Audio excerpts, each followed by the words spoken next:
Bonjour à vous les intermouettes et bienvenue dans ce nouvel épisode de Techniquement ce qu'il faut savoir. Nous avons déjà parlé dans de précédents épisodes de la bataille féroce qui se tient sur la nature de la lumière. Est-elle corpusculaire, c'est-à-dire fait de minuscules billes se déplaçant autour de nous, ou alors ondulatoire, telles des vagues à la surface de l'eau? Si dans l'Antiquité, c'est la nature corpusculaire qui a été invoquée, sans réelle donnée d'explication autre que l'argument d'autorité, cette conception s'est solidement implantée dans les esprits des érudits. Mais au XVIIe siècle, alors que les premiers pas de ce qui deviendra plus tard la robuste méthode scientifique mettent en évidence des phénomènes lumineux explicables par un comportement ondulatoire, une réelle guerre des tranchées se met alors en place dans les milieux d'études.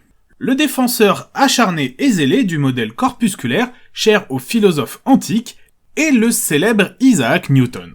Voulant sortir ses contemporains de la noirceur idéologique du Moyen-Âge, fait de croyances infondées de toutes parts, ne reposant que sur l'ignorance et la crédulité, il invite ses semblables à remettre en doute les connaissances antiques considérées comme des paroles d'évangile et encourage à reproduire les expériences pour en observer le résultat plutôt que d'accepter les arguments d'autorité. Du côté des défenseurs des ondes lumineuses, il y a tout un tas de scientifiques très pointilleux, doués, sérieux, qui basent leurs affirmations sur des expériences solides. Si certains noms peuvent vous sembler familiers, je ne les évoquerai pas ici tous car certains vont être développés dans cette vidéo et d'autres sont plus anecdotiques, mais sachez en tout cas qu'aucun n'est aussi connu du grand public que ne l'est Isaac Newton. Il faut dire que son accession à la tête de la Royal Society, ainsi que ses nombreux travaux scientifiques ayant permis de fonder une bonne partie des sciences modernes, font que sa réputation précède de très loin ce que nous savons en général de sa vie. L'un des défenseurs farouches du modèle ondulatoire de la lumière n'est autre que le physicien Robert Hooke. Ce dernier est connu pour avoir étudié la force de rappel d'un ressort en fonction de son élongation, qui, en son hommage, porte aujourd'hui le nom de loi de Hooke, mais il s'est également grandement intéressé à l'optique ainsi qu'aux propriétés de la lumière. Comme cela a déjà été évoqué dans un précédent épisode, en reprenant les travaux de Snell sur la réfraction de la lumière, faisant intervenir des sinus, Hooke propose alors une interprétation des irisations des bulles de savon ainsi que des flaques d'huile par des interférences d'ondes lumineuses. Les idées qu'il développe dérangent grandement Newton qui n'accepte pas les idées de ce dernier.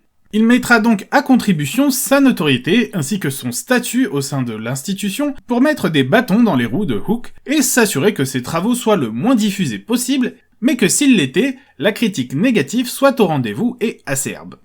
Cependant, si l'emprise de Newton sur la Royal Society lui permet de faire taire toute voix discordante au sein de cette dernière, les choses s'avèrent en tout cas bien plus délicates dès lors qu'il s'agit de scientifiques étrangers. C'est au médecin danois Rasmus Bertelsen que l'on doit la première publication d'un matériau aux propriétés mystérieuses, le spat d'Islande. Si ce nom ne vous dit rien, sachez simplement qu'il s'agit d'un cristal de carbonate de calcium, ce qui signifie ni plus ni moins qu'il a la même composition que la craie, seul son arrangement spatial différent de cette dernière. Somme toute un matériau à la composition extrêmement banale. Pourtant, c'est son organisation spatiale qui le rend extrêmement intéressant. En plus d'une transparence, cette pierre produit un effet étrange sur la lumière. Lorsqu'un objet est placé derrière, on peut alors observer que son image est dans certaines conditions doublée. Bertelsen publie alors en 1669 le résultat de ses observations et nomme le phénomène biréfringence du fait que la lumière subisse deux réfractions différentes aboutissant à la formation de deux images de l'objet initial. Cependant, malgré ces observations détaillées, il n'est pas en mesure de fournir une explication sur l'origine de cette biréfringence. À cause de ce défaut de justification au phénomène, ce dernier rencontre peu d'enclin dans la communauté scientifique, rendant sa diffusion plus ou moins confidentielle. Il faudra attendre près d'une décennie pour que le scientifique néerlandais Christian Huygens ne se penche à son tour sur la question. Il connaît très bien Newton, qu'il a rencontré à plusieurs reprises. Les deux scientifiques se respectent et s'estiment mutuellement. Les travaux de Huygens, aboutissant à la découverte des lunes de Saturne, lui valurent en effet d'être nommé membre honoraire de la Royal Society. Il sera considéré comme un digne successeur de Galilée, tandis que sa rigueur et son sérieux le propulsent au poste de tout premier directeur de l'Académie royale des sciences, en France, fondée par Colbert sous l'impulsion de Louis XIV. Pourtant, malgré l'estime et le respect qu'il a pour Newton, il ne peut s'empêcher de remarquer à quel point ses travaux sur l'optique sont orientés, cherchant à mettre en avant ses propres travaux et ridiculisant tous ceux de ses détracteurs. Huygens va alors s'intéresser à ces cristaux aux propriétés mystérieuses. À force de manipulations diverses, de mesures, de découpes de ces spattes permettant d'étudier finement leur géométrie, il finit en 1677 par trouver une explication au phénomène. En imaginant que la lumière est une onde, il est capable d'expliquer la biréfringence grâce à un phénomène nommé la polarisation. Pour faire simple, une onde a pour propriété intrinsèque d'osciller. Seulement, cette oscillation peut se faire selon différentes directions, horizontales ou verticales. Selon qu'un rayon lumineux émanant de l'objet oscille horizontalement ou verticalement, Huygens va alors imaginer que l'indice de réfraction du cristal va varier à cause de l'organisation spatiale de ce dernier. En faisant passer de la lumière à travers un cristal biréfringent, puis en récupérant un des faisceaux qui est alors dirigé vers un second cristal de spate, Huygens observe qu'il n'y a plus qu'une simple réfraction. S'il fait passer les deux faisceaux à travers un second cristal correctement orienté, il observe alors à la sortie un unique faisceau de lumière. Faisceau lumineux qui, si on le fait passer à nouveau à travers un troisième cristal de spate, produit bien à nouveau deux points lumineux. Le protocole ne vous rappelle rien ? C'est exactement le même que celui mis en place par Newton pour montrer que la lumière blanche était composée de toutes les couleurs de l'arc-en-ciel et qu'il était possible de les recombiner pour obtenir à nouveau de la lumière blanche. Seulement là, on ne joue pas sur les couleurs de la lumière, mais sur la polarisation. La renommée de par l'Europe de Huygens permet de faire grand bruit et de populariser cette découverte ainsi que son explication qui se répand alors comme une traînée de poudre. Cela va donc forcer Newton à s'intéresser à contre-cœur à la biréfringence. D'autant plus que dans l'hypothèse d'une lumière faite de corpuscules, rien ne permet d'expliquer ce phénomène de biréfringence. Qu'est-ce qui pourrait en effet justifier que certaines particules de lumière soient déviées d'une certaine façon, tandis que les autres seraient déviées de façon totalement différente ? Il se procure des cristaux de spate d'Islande et s'attelle à étudier ce phénomène qui pourrait contredire grandement sa chère théorie corpusculaire.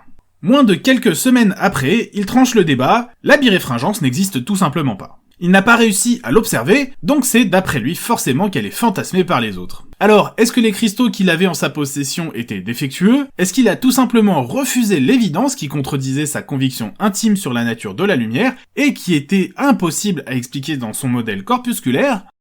On ne le sait pas.